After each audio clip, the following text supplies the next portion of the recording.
He stood at a microphone and told the world there was nothing to worry about. Every single match, he said, was sold out. 1,000 years of World Cups, 104 Super Bowls.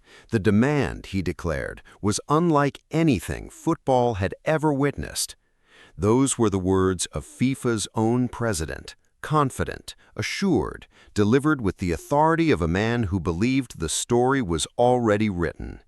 But the stadiums told a different story, and what happened next, in the days and weeks that followed those confident pronouncements, revealed something about the 2026 World Cup that no press conference could conceal. The seats were empty, and FIFA was beginning to panic. Stay with us, because this story moves fast and the details are extraordinary. By the end of this video, you will understand not just what went wrong, but exactly how FIFA tried to hide it, and why the people tasked with protecting football fans are now fighting back. Let us begin with a number. Not a large, abstract number like 500 million ticket requests.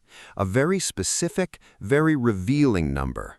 350,000. That is how many tickets, according to civic officials in Arlington, Texas, the American city hosting more World Cup matches than any other single venue, remained unsold just weeks before the tournament began. 350,000 empty seats at a stadium that holds over 80,000 people per match, playing host to 9 separate fixtures.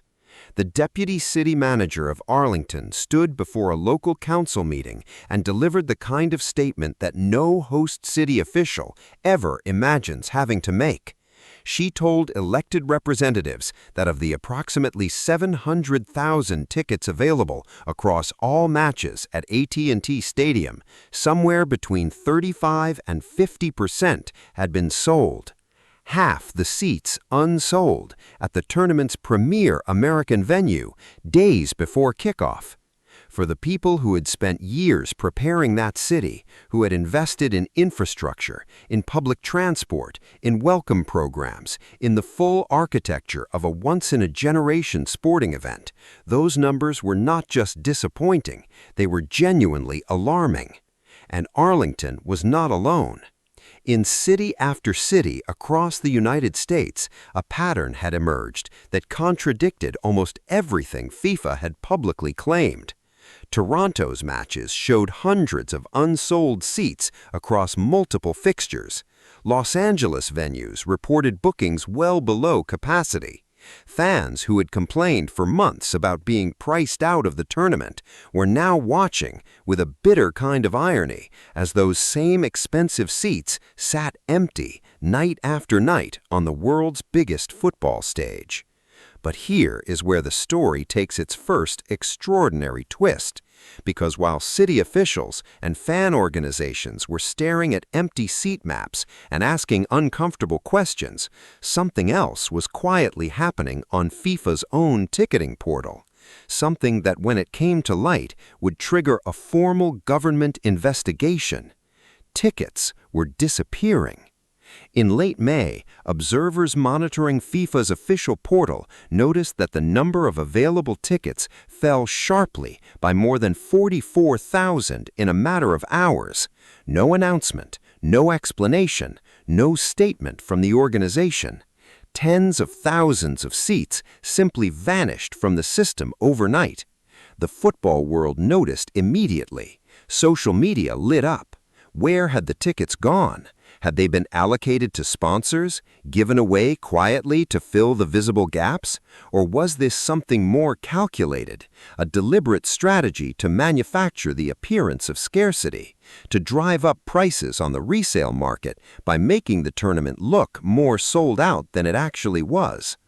Then came a second discovery. Within a very short window after the tickets disappeared from FIFA's portal, observers noticed a sudden increase in availability on third-party resale platforms at prices significantly lower than the original face value. The same seats now appearing elsewhere at a fraction of the cost. The New Jersey Attorney General put it in language that needs no translation. She said FIFA had turned the process of buying a World Cup ticket into a gauntlet of confusion, fake scarcity, and impossibly high prices, all at the expense of ordinary fans and the communities that had opened their doors to host this tournament. Fake scarcity. Those two words represent perhaps the most damaging accusation ever leveled at a World Cup organizer. Because the World Cup is built on trust.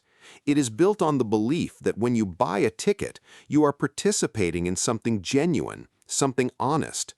And the suggestion that the organization at the heart of the game had artificially manipulated supply to inflate prices at a tournament it was simultaneously claiming was already sold out, cut to the core of what football is supposed to stand for. The Attorneys General of New York and New Jersey issued formal subpoenas to FIFA. California's Attorney General wrote a letter questioning the legality of how seating maps had been presented to buyers, raising concerns that fans had paid for sections that did not match what they actually received. New York City's Commissioner for Consumer and Worker Protection warned that FIFA's conduct, if proven, would constitute a violation of consumer protection law. Members of the United States Congress wrote to FIFA demanding answers, and even the President of the United States, a man who had championed this tournament on home soil, told a newspaper publicly that he would not pay $1,000 for nosebleed seats. The President himself distancing himself from FIFA's prices at a tournament being staged in his own country.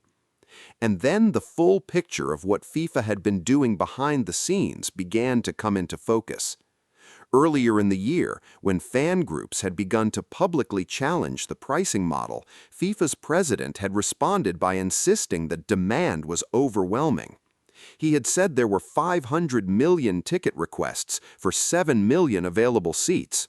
He had compared attending the World Cup to experiencing 1,000 years of football all at once. He had stood in front of cameras and declared with total confidence that every single one of the 104 matches would be sold out. Meanwhile, in the resale market that FIFA itself was operating, the official platform on which it took a 15% commission from both buyer and seller, a single seat for the World Cup final had been listed at $143,750, more than 41 times its original face value. Not by a third-party scalper, on FIFA's own platform, under FIFA's own rules, by FIFA's own decision not to cap resale prices. The organization had, in effect, become the scalper of its own tournament. And now the market was responding in a way FIFA had not anticipated. Because the fundamental flaw in the strategy, the assumption that had underpinned every pricing decision, was that football fans in the North American market would behave like premium sports consumers, that they would absorb the costs the way an NFL season ticket holder or corporate hospitality buyer might, that the emotional pull of the World Cup would override financial logic. But the fans did not respond that way. Resale prices for over 90% of matches were falling. Some group stage tickets had dropped below $100 on secondary markets. In one remarkable case, a ticket was available less than its original purchase price. The market had delivered its verdict. There was not enough demand at the prices FIFA had set. Experts who had watched the ticketing industry for decades were blunt in their assessment.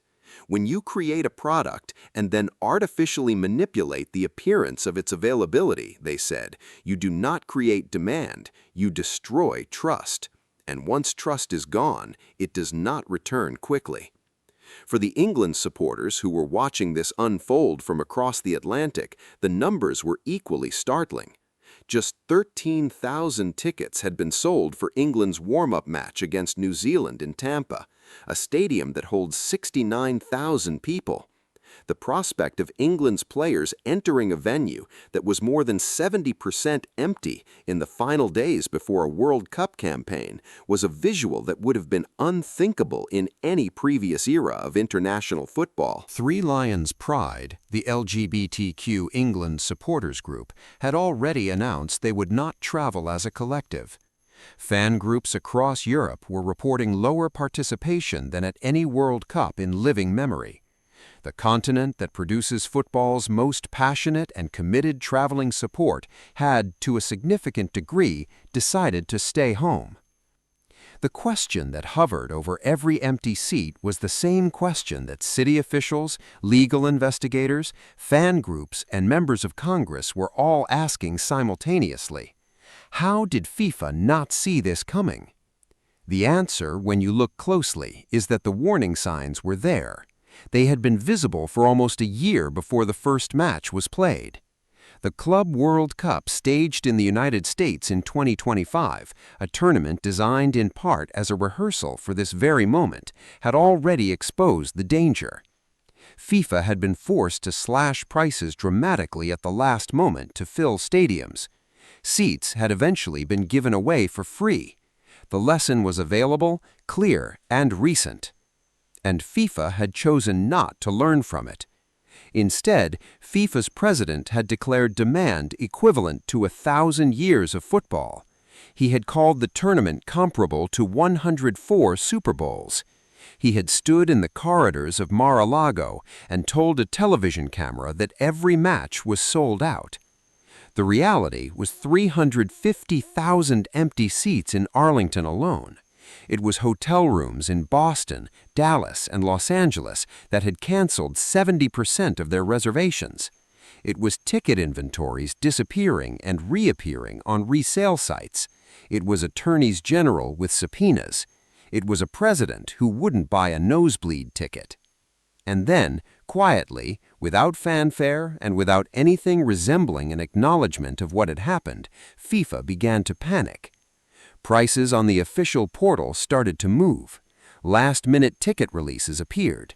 A $60 supporter tier was announced, offering deeply discounted seats to the most loyal traveling fans who had attended their nation's qualifying matches. Inventory numbers fluctuated by the day. The messaging shifted from confident proclamations about 1,000-year demand to careful statements about ensuring that as many people as possible could experience the tournament. The organization that had spent months telling fans prices reflected the market was now quietly trying to fill the same stadiums those prices had emptied. It was, in the words of one senior attorney general, not complicated. Being honest about ticket sales is not complicated, but FIFA had turned it into something else entirely. What makes this moment genuinely historic, beyond the legal investigations, beyond the empty seats, beyond the extraordinary ticket prices, is what it reveals about the relationship between football's governing body and the people it is supposed to serve. The World Cup has survived wars. It has survived corruption.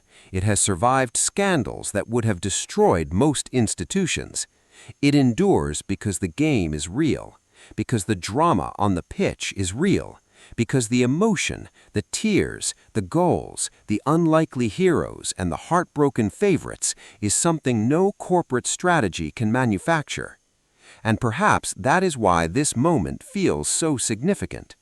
Because the fans who were priced out, who watched the ticket inventory vanish and reappear elsewhere, who read the confident proclamations and then looked at interactive seat maps covered in unsold blue dots, those fans are not walking away from football.